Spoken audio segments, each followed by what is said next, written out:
All right, today is Friday, November 20th, and you're watching this video because I actually have a meeting today, and we are still talking about patterns. So right now we are doing pages 535 and 536. So let's read this first problem together. Leah arranged triangular tiles in a pattern like the one shown. Boom, boom, boom. She used the rule, multiply the number of rows by itself to get the number of small triangles. The question is, how many small triangles would be in the pattern if there were 10 rows? So multiply the number by itself. So if we have one row, 1 times 1, there's going to be one small triangle. I can see that here. When we look at the next one, if we have 2 rows, 2, you multiply by the number itself, you should have 4 in all. I have 1, 2, 3, 4. So I'm starting to see this pattern.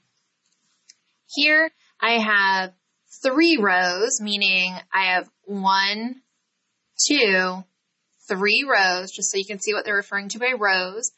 And I'm going to multiply by the number. So 3 rows multiplied by 3, I should have 9 tiles in all. 1, 2, 3, 4, 5, 6, 7, 8, and 9. I can see that here. Again, the number of rows, 3 going across, 3 times 3 is equal to 9. So how would we find out how many small triangles there will be if I have 4 rows? Well, you could draw it, or you could use the rule. 4 times itself would give me, that is correct, 16. Now, how many tiles or how many small triangles would I need in all if I have 5 rows? 5 times itself would be 25. So they want us now to describe the pattern another way. So what I noticed is that when I looked at the drawing, each row contains 2 more triangles than the row above it. Meaning, if I look at this one, in the top row, I have 1 triangle. In the row just below it, right here, row 2, there's my 1 triangle, but I've added on 2 more. In this example, I have 1, 2, 3 triangles. So in the row below it, I have 1, 2, 3, and then I have 2 more. So a way that I could describe the pattern, another way might be that each row has 2 more triangles than the row above. Now the question that they wanted to know right back here, this part, is how many small triangles would be in the pattern if there were 10 rows? Well, we know the rule is multiply by itself. So if we have 10 rows, we would have to multiply that number by itself. So 10 times 10, and you guys all know that, that would be equal to 100 triangles. Let's look at the next question, number 4. Alan built the tower shown using the rule each story, so like each level, has 2 blocks. Well, let's look. Here's 1 story or 1 level, there's 2.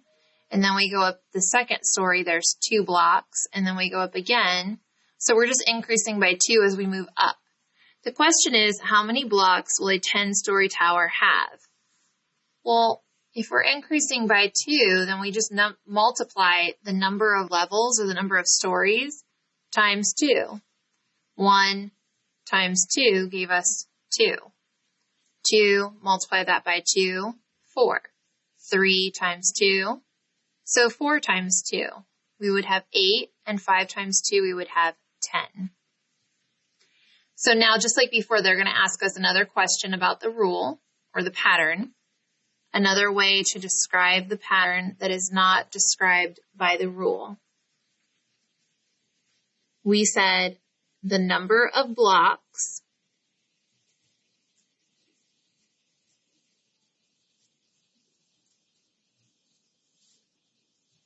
is 2 times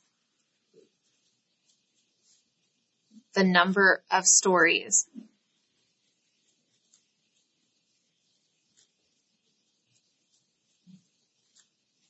Meaning we took the number of stories and we multiplied that by 2. So let's look at the next one. How many blocks are there in a 10-story tower? So if you continued this on to 6, 7, 8, 9, and 10, you can see that we're just doubling those numbers. This would be 12, 14, 16, 18, and finally, in a 10-story building, we would have 20 blocks. Okay, let's look at the back. This one was kind of tricky. I actually had to draw this one out to make sense of it in my head. I'm not sure if many of you did the same thing, but we've got these glass stairs here, evidently at a gallery, an art gallery, and that's a staircase. The diagram shows 4 steps, 4 cubes high and 4 cubes across. So when we look here, we have 1, 2, 3, 4 going down, and then 1, 2, 3, 4 going across. Then they show us the next with 5 down and 5 across, meaning they have 1, 2, 3, 4, 5 down or 5 high and 1, 2, 3, 4, 5 across. You may have noticed that this is still the same cube right here. The question is, how many glass cubes are used to make 7 steps? So we have them for 5, we have them for 4, now we have to figure out 7. Well, let's look first down here. Take a look at the table. 2, 3, 3, 6, 4, blank. Let's try to create this one that they've given us here and see if we can make some more sense of this. So let's try just 1, 2 down, and 2 across. Now let's go up. 1, 2, 3 down, and 1, 2, 3 across. But we have to fill that in.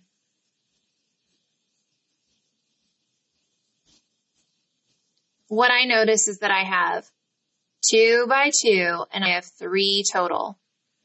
Then when I wanted to add on the next layer, meaning I added 1 right here onto the top of it, and then I added 1 right here, I also had to fill that in with 1 right here.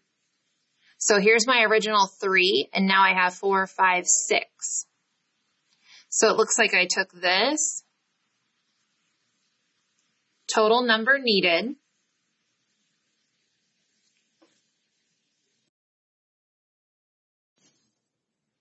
okay, boys and girls, so we left off on part 1 of this video, and then I had to leave to a meeting, so I apologize. There's going to be a little delay in this video, and that's okay. We were drawing representations here to help us understand this pattern, and we started off with a 2 by 2 cube, meaning we had 2 down and 2 across. And if we count the total number of cubes needed to complete this figure, we have a total of 3 cubes. Then we went to a 3 by 3. So we added on a cube to the top and to the bottom, and then to complete the figure. And for the 3 by 3 figure, if we count the total number of cubes needed, we need 1, 2, 3, 4, 5, 6. So now we've increased from 3 to 6. Now let's look down here at the one they've given us, a 4 by 4. So now we have 4 up and 4 across. Let's look how many cubes we need in all. 1, 2, 3, 4, 5, 6, 7, 8, 9, and 10. So 10 cubes needed in all. So now we're going to jump down to this table to take a look to see what kind of pattern we can create. So when we had a 2 by 2, we had 3 cubes total. And then we went to a 3 by 3 and we needed 6. Then we went to a 4 by 4 and we needed 10. And then when we looked at the 5 by 5, let's see, 1, 2, 3, 4, 5, 6, 7, 8, 9, 10, 11, 12, 13, 14, and 15. So what I'm noticing is a pattern that when you add on a cube to the bottom and to the top, meaning when we went from the 2 by 2 to the 3 by 3, in order to solve for the number of cubes needed, we would add this total number of 3 to the number that we now have to equal the new total needed, meaning that'll make more sense in a moment. If we look at our table, we added the total number of cubes to now the new number going across.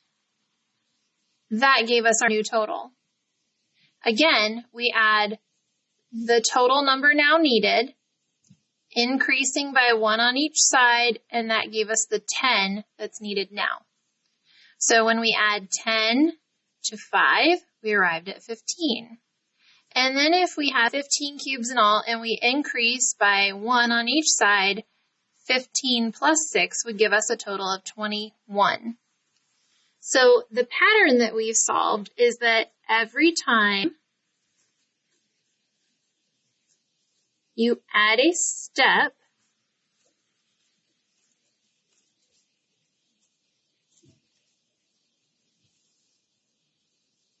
you add the number across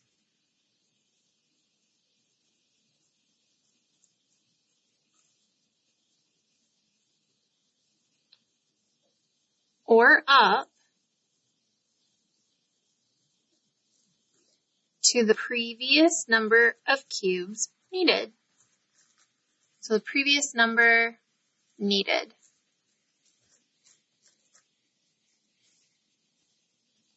How many cubes are needed for 7 steps, right, and solve an equation? Well, we know that if we end up with a 6th step, needing 21 blocks in all, we would take 21. And then we're going to add that next step. So let's add plus 7. And that'll tell us how many cubes we need in all, which would give us a total of 28 cubes.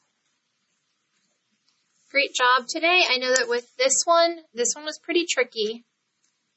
This one requires some perseverance, and that's why they even include this word here. This was a performance task. I would imagine that for most of you, if you went through and you just drew the figure, kind of like we did in the beginning, from the 2 by 2 to 3 by 3, 4 by 4, 5 by 5, if you drew a 6 by 6 and then a 7 by 7, you probably came to the same answer, and that's perfectly fine. If you have any other questions, please send me a message and let me know.